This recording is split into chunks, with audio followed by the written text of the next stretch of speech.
Good day, everyone. Welcome back to Oral Communication in Context. For our second lesson, we will be talking about the different models of communication. So for today, we will be uncovering and discovering how communication is viewed throughout the centuries. We will be discussing the different models that have been produced or that have been proposed by different communication experts. For example, we have the Aristotelian model, the Shannon-Weaver model, the Lasso Model, Schramm's model, Berlo's model, White's model of communication, the Dance model of communication, the Symbolic interaction model, and last but not the least is the speech communication model. Let us begin with the Aristotelian model of communication. From the term itself, this was actually a model of communication that was first proposed by Aristotle. This model of communication was actually first developed among the Greeks, and it was considered to be the most simple and basic model of communication. If you would remember on your history classes, back then, during the early days of civilization, the Greeks particularly loved to listen to speakers.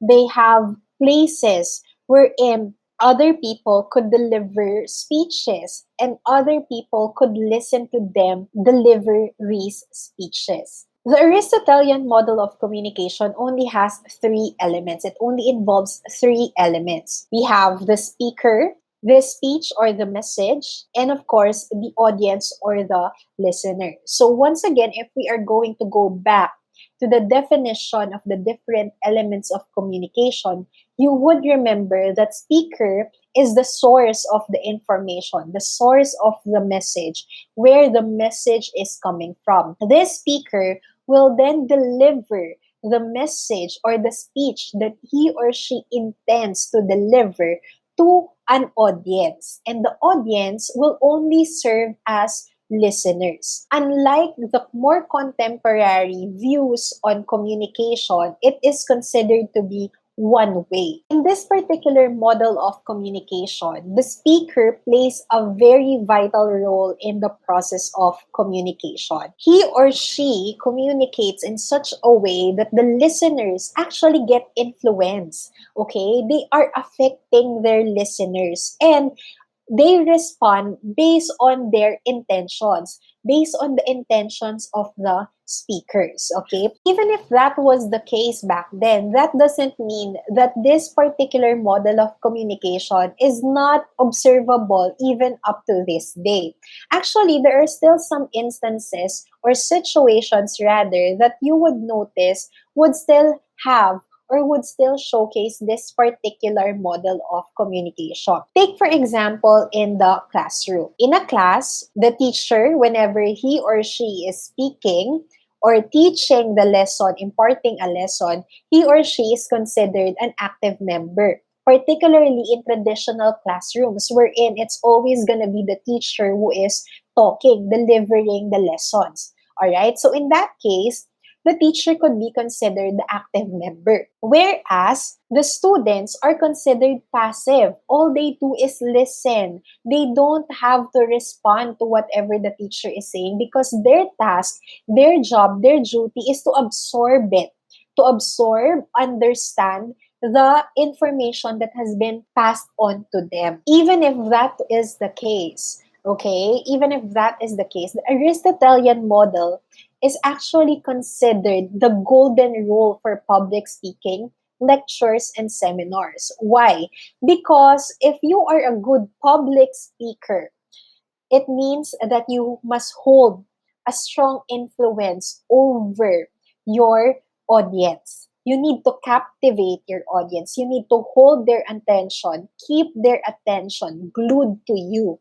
All right? So the Aristotelian model is still being followed, especially for people of power or people in power. They try to practice that as well, okay? That is why it's called the golden rule for public speaking. Let us move on to a more contemporary take on, of course, the communication process. Let's move on to the Shannon-Weaver model. The Shannon-Weaver model was actually known as the mother of all communication models. So more contemporary models are actually based on this particular model of communication. However, believe it or not, the Shannon-Weaver model of communication was actually originally designed for a simple telephone communication. Shannon and Weaver, the proponents of this particular model of communication, were actually employees. They were workers in a telephone company. Okay, and back then, they were trying to analyze the systems, the processes involved in the early days of using telephone to converse, okay, to communicate with one another. All right, so they discovered certain things about the processes of telephone communication that could have easily been adapted to, okay, regular conversations like face-to-face conversations and communication in general, thereby, of course, producing this particular model of communication. So in this model of communication, it's almost similar to the Aristotelian model. It's still one way, all right, wherein we have, of course, the speaker is involved. There is a message that is being delivered that goes through the encoding process. There is a channel in which the way they are going to deliver the message, it will still undergo decoding. And of course, the receiver will be at the other end of the communication process.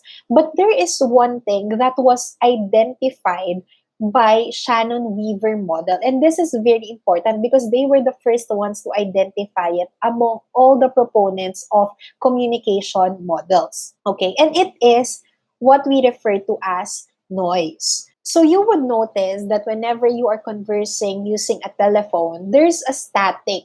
All right, there's some static noise on the background as you are talking to someone.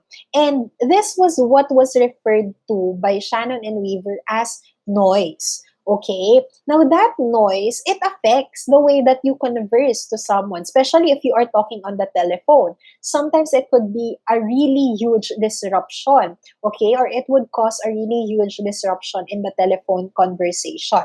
Okay, so similarly, in a regular conversation, in a face-to-face conversation, for example, there are certain noise. It could be the environmental noise, or it could be other factors involved, okay? But the Shannon-Weaver model of communication was the first one to identify this one, okay? And the Shannon-Weaver model of communication is still called one-way, or it's still described as one-way or linear, meaning it's just one line. Okay, look, if you are going to look at the arrows, it's just pointing to one direction. It's going from left to right. Okay, and there's a sequence of transmission and reception, delivery and receiving. And like what I have mentioned earlier, it is the first one to identify factors that affect communication, which the Shannon-Weaver model of communication refers to as noise. The third model of communication is the Lasso model. The Lasso model, of course, was proposed. It was named after by its proponent, who was Harold Lasso, in the year 1948. And it is considered as one of the earliest models of communication. It is considered to be a verbal model. Similar to the previous models, it's still described as one-way or a linear process. However, you might be asking yourself, so what makes Harold Lasso's model of communication different from the previous ones or from the other ones? This model is different because this model is about the process of communication and its function to society. So there is an emphasis to how communication is used in the society. So according to Harold Lasso, communication has three different functions to society, namely surveillance, correlation, and cultural transmission. Let's discuss first surveillance. Actually, Lasso believed that communication is being used or utilized by our government, by any governing body, in order to alert the society to potential threats. So the government uses communication as a tool to alert people that are being governed by them or their subordinates, to tell them that there are potential dangers or there could be something that might be happening around them that might be essential to look at or might be essential to consider. Okay, that is what we refer to as surveillance, meaning other people, probably higher or people in power, using communication as a tool. In return, the society form meaningful responses towards these changes in their environment. Okay, so take for example, if there's a threat, okay, that is happening in the Philippines, for example, we will be adjusting to it. Those reactions is actually a form of communication.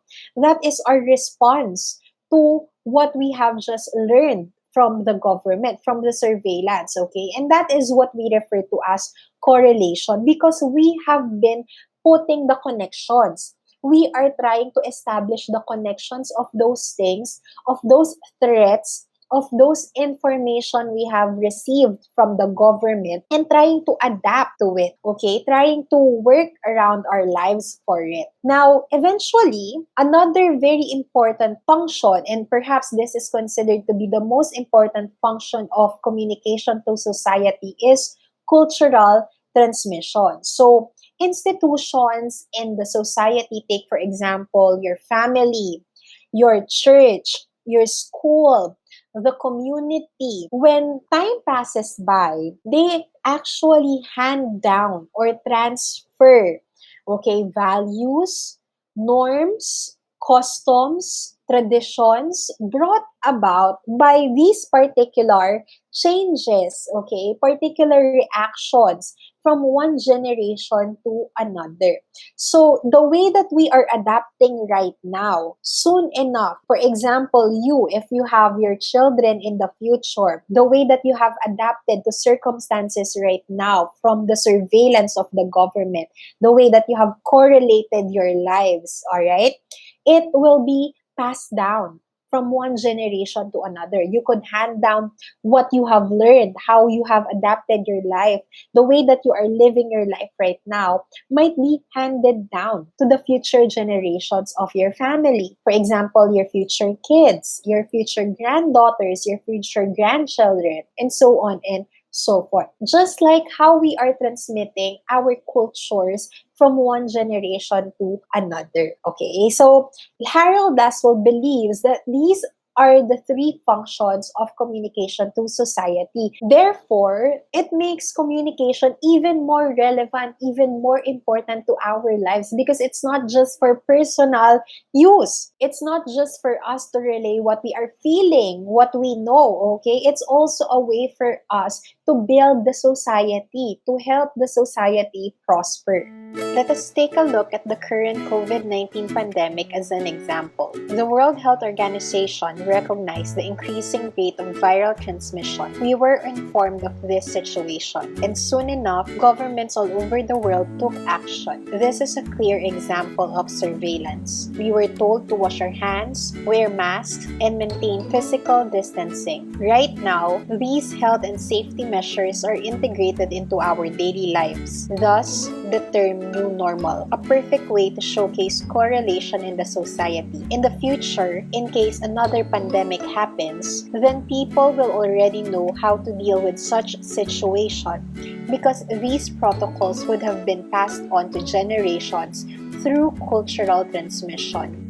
If we are going to illustrate Harold Laswell's model of communication, it could be illustrated this way. It begins with the communicator or something that answers the question who, and then what does this communicator say or the message? In what channel or in what way was this message delivered, or what we also refer to as the medium? Who is gonna be receiving this message? To whom is it for? Who is the receiver? And what is the effect of this message to the receiver? How does this affect? How will this influence the receiver of the message? Moving on, let us discuss Schramm's model of communication. It was first proposed by Wilbur Schramm, and according to this particular model of communication, people interact in a constant cyclical fashion. So when we say cyclical, it goes round and round like a wheel. What makes this model model of communication different from the rest is that it's the first one to capture the notion of process and interaction. So take for example, if we are going to illustrate Wilbur Schramm's process of communication or Wilbur Schramm's model of communication,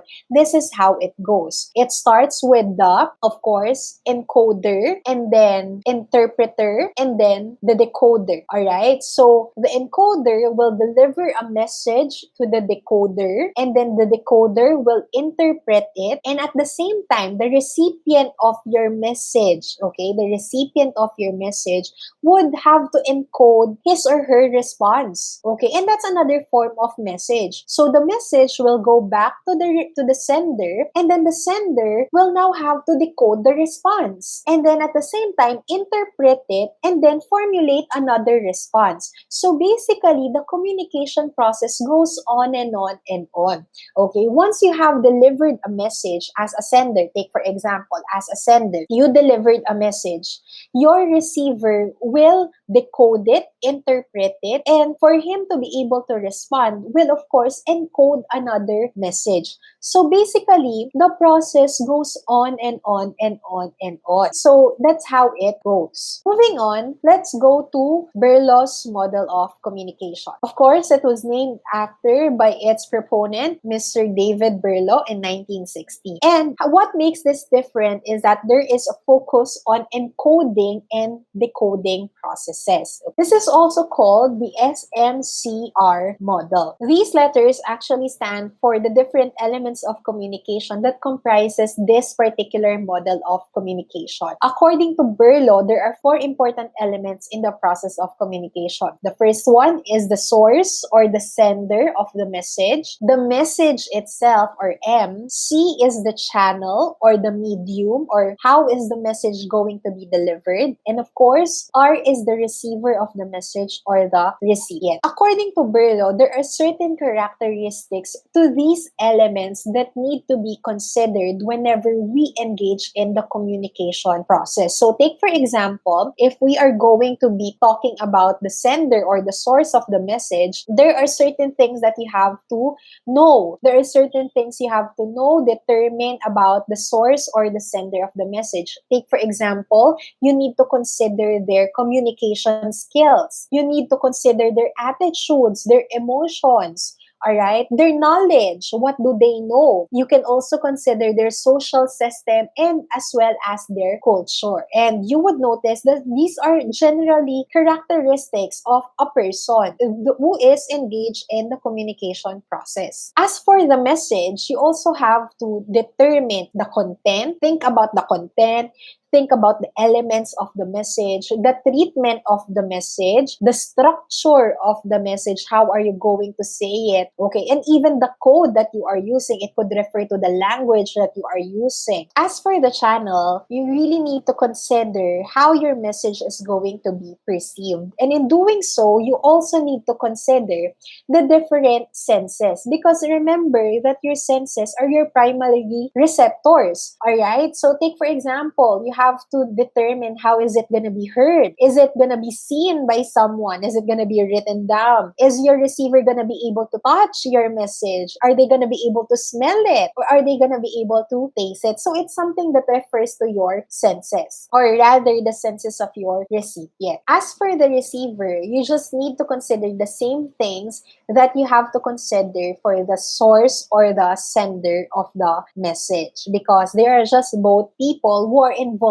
in the communication process. Another model of communication is what we refer to as White's model. This particular model of communication actually implies a step-by-step sequence of events that takes place in the communication process. So there's a step-by-step sequence. If you would still remember back in our first lesson, we describe communication as a systemic process. There is a step-by-step process that is involved and it is implicated in this particular model of communication. Based on this model of communication, here are the processes involved in the process. First one, of course, it begins with thinking, then symbolizing, expressing, transmitting, receiving, decoding, feedbacking, and eventually monitoring. And then once again, it it would go back to thinking, and so on and so forth. So it's also a cycle. However, the processes here that have been identified are more specific. Additionally, since it is a step-by-step process, this model of communication argues that when you communicate, you go through all these processes one step at a time. You cannot just jump from step 1 to step 3. Simply put, you cannot skip a process in the system. Another model of communication is the dance model of communication. This was advanced by Frank Dance, and it is known to be represented by a spiraling figure, or what we refer to in science as a helix. You would notice that it looks like a DNA actually. According to Frank Dance, communication evolves, meaning it changes over time. It doesn't remain the same. It is not static, it is dynamic. Okay, so communication changes. In this model of communication, it is believed that the process moves in a cyclical fashion, meaning it goes round and round. However, it also moves forward, but eventually coming back upon itself. That's why you would notice that the figure representing it is sort of twisted, because it moves forward and then it could be moving backward as well. Generally, if you want to remember the key point or the key aspect of this particular model of communication, it could be easily summed up by one phrase or one sentence. Okay? You just have to remember that according to this model of communication, what we say now influences the future. Whatever you are delivering, whatever message you are imparting right now, for someone who would be able to hear it, it might have an influence on them. For example, children who grew up in troubled household, more often than not, there are studies that it's either they do not want the same for their children, or eventually they would act similar to how they were treated in their household from a long time ago. Okay, so you could also connect it to the instances of bullies at school.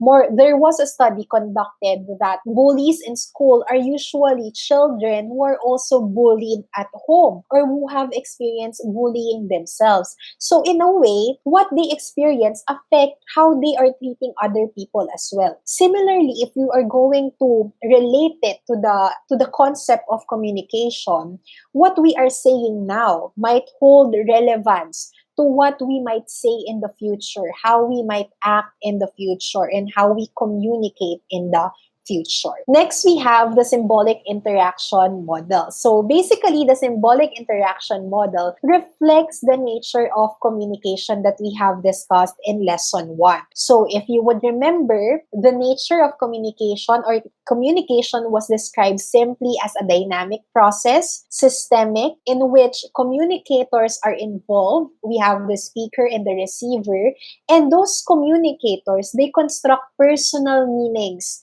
through their symbolic interactions. So they interpret those messages differently depending on the situation itself, depending on their background, thereby making it very symbolic. Now also, according to this particular model of communication, any given interaction actually serves as a starting point for the next and future interactions. So take, for example, let's put ourselves in the first day, in the context of a first day of classes, okay? So you are in a new school, your classmates are new to you as well. They have not been your classmates from before, all right? And the way, of course, for example, you just ask your seatmate, the person sitting beside you during the first day of class, you ask your seatmate, do you have a pencil with you that I can borrow? Do you have a pen with you that I can borrow? You would notice that eventually, after that first interaction, that person is the person that you feel closest to, or more more often than not, that's the case, all right? Or that's the first step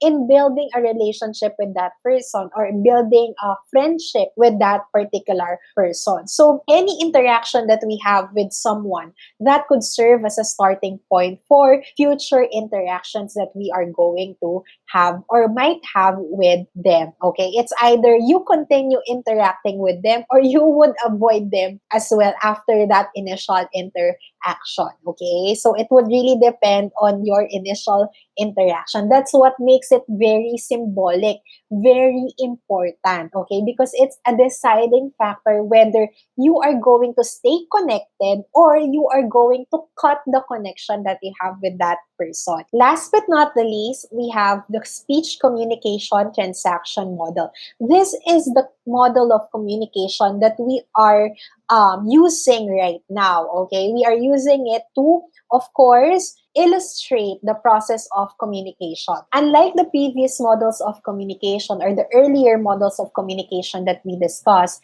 this one is now considered a two-way process. Okay, the arrows are not just pointing in one direction this time. It's very important because this is the model of communication that give importance to feedback as an element of communication. According to this model of communication, communication is not happening if you are not getting feedback from your receivers, okay, or from your listeners. That is also the reason why this one is considered a very interactive model, meaning the communicators are highly involved. They are highly participating in the process of communication. For this model, there is a collaborative exchange of messages between communicators, meaning the message is not simply coming from one person. The sender could be sending the message, and even the recipient could or the listener could also send a message back to the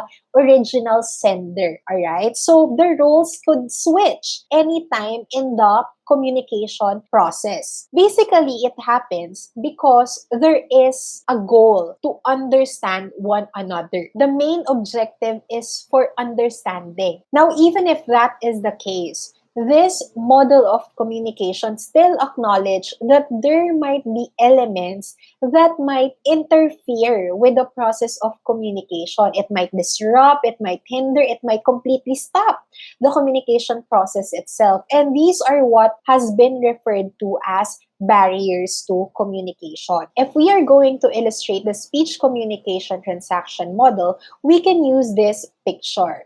As you can see, the noise does not only affect the transmission itself, but the noise could even affect the sender, the receiver, and even the message of the communication process. So it's present in any aspect or in any element of the communication process. Here are my sources and references for this lecture. Thank you for joining me today.